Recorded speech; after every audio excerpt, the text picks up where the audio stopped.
And we are about to go to one of the most spiritual places in the world. What? The Vatican. The Vatican. We've been here for a couple days, but we've been kind of sick. Now we're feeling a little bit... This is actually our last day in Rome. Yeah, it's actually our last day. In Italy. We've been in Italy for like 10 days, I want to say. We're failed vloggers.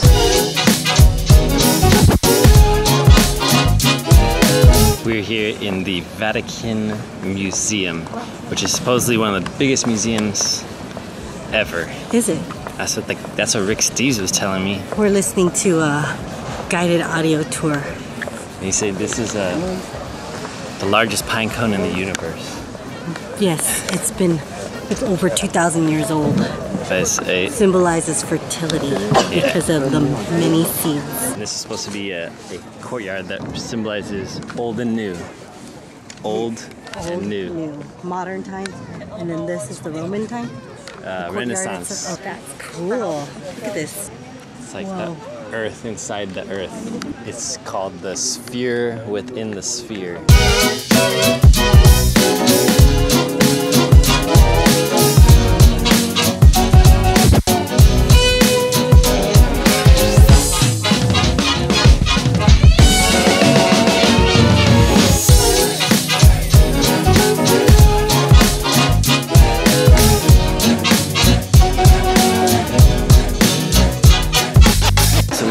Finished walking through probably one of the craziest museums I've ever been to, because it has like ancient art leading into modern art, like basically the post-Renaissance art. So it kind of like showed the change from the belief in like paganism, like ancient gods and all that stuff, into Christianity in the last segment. So it was kind of crazy. It was just like ancient art was like literally chiseling a stone, marble. It's crazy too because they showed like it wasn't like sometimes at churches or like spiritual places you'll see kind of biases and things, but it definitely showed like a progression in history, like from the influence of ancient stuff into more modern stuff. We got to see a mummy. That was kind of cool. That was something that was actually kind of interesting to see the influence of Egyptian gods in this. Like they weren't like only celebrating their own gods. But the other day, it was said that the Roman Empire, they weren't like very like cocky, like, oh, I'm Christian, it's all about my religion, this and that. But they also like liked others and very valued other people's beliefs, and like Egyptian gods and the Greek gods, they also have like a bunch of things here that was influenced by that. But now we're gonna go to the Sistine Chapel where they don't allow filming or photography. Oh, and there's someone looking over there.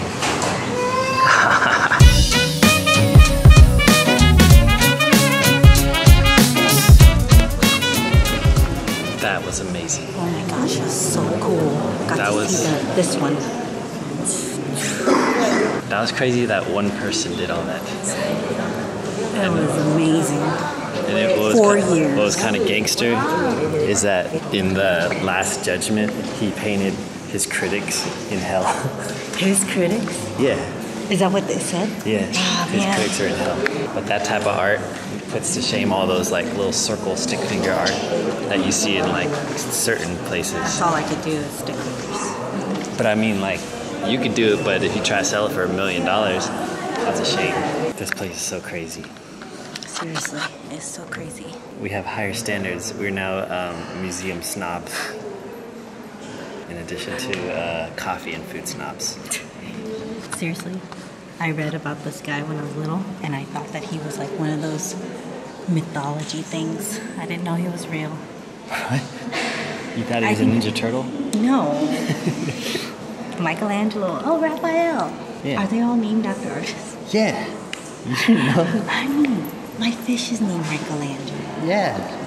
I just remembered that. And I would say... That's why I thought you'd be excited. I was excited.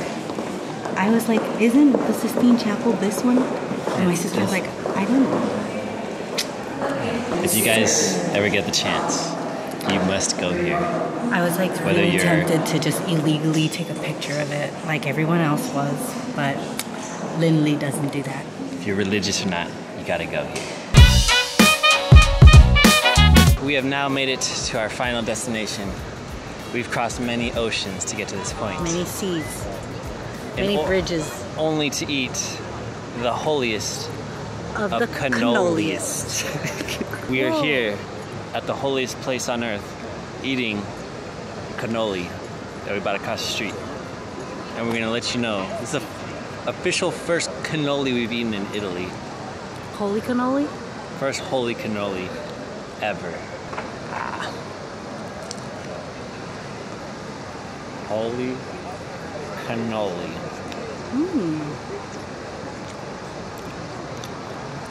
It's got like orange cream. There's orange on it. Oh. Chocolate. Crispiness. What does it taste like? I don't know. So if you don't know where we're at the St. Peter's Basilica. We actually came here the other day, and it was an Italian holiday, and we actually attended Mass that the Pope actually held, which I thought was pretty cool. A couple years ago, or about a year ago, I got to attend a ceremony with The Dalai Lama. And now I wasn't around. Now we attended a ceremony with the Pope. I think my life is pretty much complete.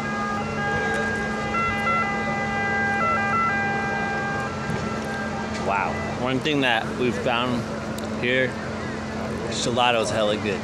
Oh my God, gelato. If you've been to Italy and you know of a gelato place in California, actually in the United States, that's bomb. That's comparable to Italy.